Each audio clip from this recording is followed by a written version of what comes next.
Today I am giving openly one username and password, जिसमें कोई भी बंदा इसको देख सकता है। आप पीएमईजीपी खोलिए, जरा खोलिए पीएमईजीपी। कोई भी बंदा, आप एलडीएम साहब हैं, आप वहां पर बैठ करके देख सकते हैं कौन से बैंक ने कितने केस किए हैं, कितने के रिजेक्ट किए हैं, कितना का ये किया। मैं आपको सबके सामने एक्सेस दे रहा हूँ, इवन डीएससी को। आपने यूजर नेम में एलके करना है, पासवर्ड में एलके करना है और इसको लॉग इन कर देना। लॉग इन करने में एलके पासवर्ड है भी एलके सबके लिए फ्रेंडली। हाँ, कर दीजिए इसको ओपन। रिपोर्ट में जाइए, रिपोर्ट में उसके बाद जाना ये रिपोर्ट में जाना है। As on date first loan click कीजिए, आप इसको क्लिक कीजिए, कर दीजिए। सर अभी तक 14 केसों की हुई है डिस्बर्समेंट। और आगे व्यक्ति सर आपको मैं बताऊंगा, बैंक वालों को ये कीजिए कि कुछ केसेस मार्जिन मनी क्लेम में देखिए कितने हैं। क्लेम में 46 है, डिस्बर्समेंट जो है 14 है। बैंक ने अपनी तरफ से सैंक्शन 46 कर चुका है। नहीं, सैंक्शन 33 है, इसमें से पिछले आधे हैं। नहीं, पिछले भी है ना, तो 46 कैरी फॉरवर्ड है। 46 कर चुका है सैंक्शन, बैंक 46 कर चुका है, जिसमें सब्सिडी जो है वो 14 की आ गई है। बाकियों की सब्सिडी इसलिए नहीं आई क्योंकि वो रेक्टिफिकेशन में 25 उसमें रेक्टिफिकेशन में सर मेन जो मैंने आपको मुद्दे सर आपको बताए थे सर एलडीएम साहब, मैं आपको 2-3 चीजें बताऊंगा। एक, बैंक की तरफ से जो पहली इंस्टॉलमेंट है बेनिफिशियरी को, that should be equal to और more than the margin money amount. Bank wise वाला, अरे यहाँ नहीं, पूरा टोटल खोलिए ना आप। अरे नहीं, इधर नहीं, उधर एंड में जाइए, एंड में व्यूअर डिस्ट्रिक्ट वाइज, हाँ बैंक वाइज यस क्लिक कीजिए इसको। ये सर आपने इसको क्लिक कर दिया, आपको ये पता चल गया कि कौन से बैंक में कितने केस गए हैं। Sir Jammu and Kashmir bank में 61 गए हैं, स्टेट बैंक में 21 गए हैं, Jammu and Kashmir cooperative bank में 8 गए हैं। Total 96 case has been forwarded. उसके लिए फिजिकल वेरिफिकेशन बहुत जल्दी स्टार्ट होने वाला है। उसमें बैंक का और एजेंसी का कोई रोल नहीं है। सुन लीजिए ना, बैंक खराब है, बैंक ने आपको पैसे दे दिए, सब कुछ कर दिए, ये काम दीजिए। और दूसरा ये है कि ऐसा नहीं है, आप इक्वल डिस्ट्रीब्यूट कीजिए। जो भी अगर आपके पास केसेस आते हैं, डीआईसी के भी आते हैं, उनको भी कीजिए, केवीआईसी के आते हैं। मैं बताना चाहता हूँ कि कितनी चैनल्स हैं। देखिए इसके अंदर जो पूरा है, ये अंडर प्रोसेस है, ये स्क्रूटनाइज, ये बैंक का स्क्रूटनाइज हो रहा है। Office name KVIC, agency name पूरा आ जाता है, स्टेट एप्लीकेशन आईडी, एप्लीकेशन का नेम का अवेयरनेस कैंप हमने जो है कारगिल में किया और हम लोग शुक्रगुजार हैं, डीसी साहब ने इसकी हमें कॉन्फ्रेंस हॉल में अनुमति दी थी।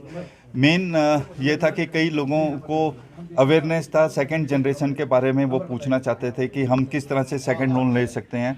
कई नए थे एंटरप्रेन्योर्स, वो भी यहाँ पर आए, उन्होंने हमारी स्कीम्स कौन कौन सी है, सर्विस सेक्टर में कितना है और मैन्युफैक्चरिंग सेक्टर में कितना ले सकते हैं और उसके बाद में हम किस तरह से अप्लाई करते हैं। तो आज हमने लाइव जो है उनको बताया कि ऑनलाइन किस तरह से आप एप्लीकेशन भरेंगे और किस तरह से जो है फॉरवर्ड की जाएगी, किस तरह से बैंक जो है इसको बैंक फॉरवर्ड करेगा और टाइम बाउंड मैनर्स में इसको कैसे लेना है, ये सारी चीज़ें बताएगी। सर, जिस तरह से आपने मीटिंग में कह रहे थे कि लोन निकालने के लिए गारंटर की ज़रूरत नहीं होता है, तो उसके बारे में हाँ, ये क्लियर कट है कि जो 10 लाख तक के जो केसेस हैं उनके लिए जो है आरबीआई की गाइडलाइंस है कि कोई भी गारंटर या कोई भी इस तरह से नहीं है। और बैंक वालों भी थे, उन्होंने भी इस चीज़ को सहमत किया कि 10 लाख से जो कम केसेस हैं उनके लिए जो है वो गारंटर नहीं। सर, जिस तरह कारगिल में काफ़ी लोन जो इससे फ़ायदा लेने वाले कैंडिडेट कम दिखते हैं, इसका वजह क्या है सर?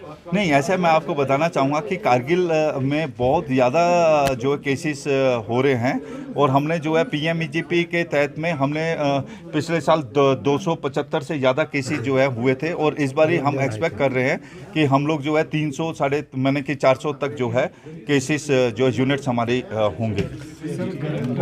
और इसमें जो है एससी एसटी जो यहाँ पर एसटी के लोग हैं उनके लिए भी जो है अलग से बजट है, वो जो टारगेट से उनसे ज़्यादा भी वो करे तो उसमें पूरी उनको हेल्प की जाएगी, सहयोग मिला। सर, इस तरह के अगर बाद में अगर बैंक की तरफ से गारंटर मांगा जाता है तो आपसे किस तरह कांटेक्ट कर सकते हैं? नहीं, ऐसा है कि बैंक के हमारे क्लस्टर हेड भी आए हुए थे, हमारे एलडीएम साहब बैठे हुए हैं, ये बताएंगे आपको जो है एलडीएम साहब है। आप सर, काफ़ी कैंडिडेट के इश्यूज थे कि गारंटर इनको चाहिए, 1 लाख के जहाँ पे लोन निकालते हैं उसके लिए भी गारंटर चाहिए होता है, तो क्या इश्यूज है सर इसमें? नहीं, जो मतलब बैंक गारंटर चाहता है इसमें 10 लाख तक कोई गारंटी नहीं देनी है।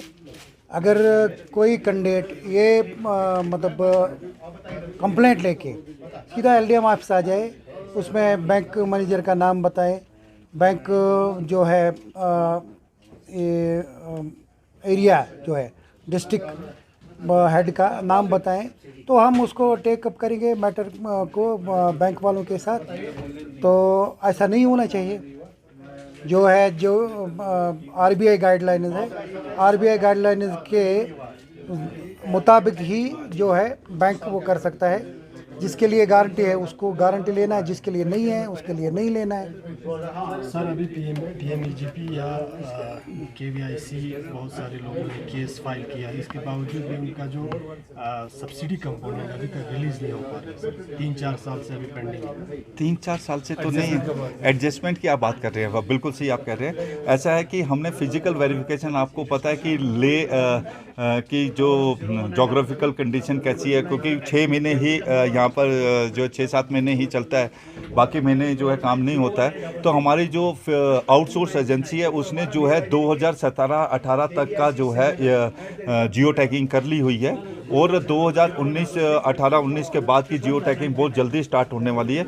और मैंने भी कल ही रिक्वेस्ट की थी अपने जो हायर अप्स को, ये कहा है कि लेह लद्दाख में जो भी है उनकी फिजिकल वेरिफिकेशन जल्दी की जाए, जिससे कि उनको एडजस्टमेंट में कोई प्रॉब्लम ना आए। और एक सवाल सर गारंटर को लेकर, अभी तक ग्राउंड पे ये चीज़ इम्प्लीमेंट नहीं होती। सर अभी भी जब भी बैंक में जाते हैं तो गारंटर के बगैर कोई भी लोन देने के लिए राज़ी नहीं होता J&K बैंक। तो किस तरह के एश्योरेंस देना चाहेंगे, किस तरह के स्टेप रहेगा सर नेक्स्ट टाइम अगर कोई लोन निकालने के लिए जाए तो उनके लिए? क्योंकि ये बैंक का मुद्दा है, ये बैंक का मुद्दा है, क्योंकि हमारा जो है जो मेजर जो पार्ट है वो जो है हम लोग फॉरवर्ड कर देते हैं, और बैंक का क्रेडिट फ्लो जो है 90 to 95% of the project cost है। कुछ ऐसे केसेस होते हैं जिसमें जो 10 लाख से ऊपर है उनमें तो मैंने मॉर्गेज या ये लिया जाता है। उसके अंदर भी जो है सेंट्रल गवर्नमेंट की जो एमएसटी स्कीम है सेंट्रल गवर्नमेंट की, उसके तहत में अगर वो बैंक वाले करेंगे तो उसमें भी उनको देना नहीं पड़ेगा मेरे ख्याल में। तो ये एश्योर किया है हमारे एलडीएम साहब ने, ये एश्योर किया है कि जो भी इस तरह के केसेस आते हैं जिसमें 10 लाख से कम का जो है वो गारंटर मांगेंगे, ये सब है, उसके ऊपर हम लोग जो है वो सीरियस जो है वो मैटर्स को हायर अप्स तक लेकर के जाएंगे। और उसके ऊपर डेफिनेटली कोई भी बैंक है उनको they are bond with rule, कोई भी है रूल रेगुलेशन के साथ जुड़े हुए हैं, हम लोग भी रूल रेगुलेशन के साथ जुड़े हुए हैं, तो कोई ऐसी बात नहीं।